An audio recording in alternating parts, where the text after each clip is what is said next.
Hey guys, today we're going to learn on how to fix sound on YouTube. And all you have to do is to make sure that this tab isn't muted.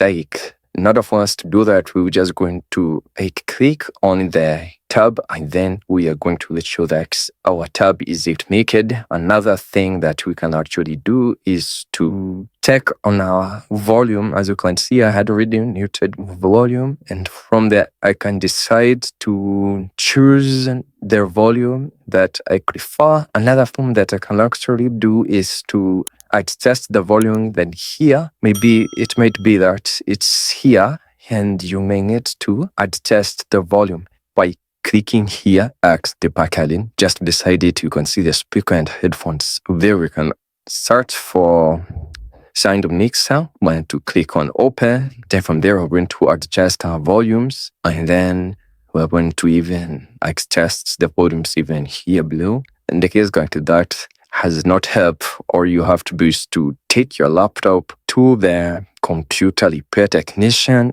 and they will be able to solve this issue. And thank you guys for watching this video. Please do like, share, and subscribe, and I'll see you guys on the next video.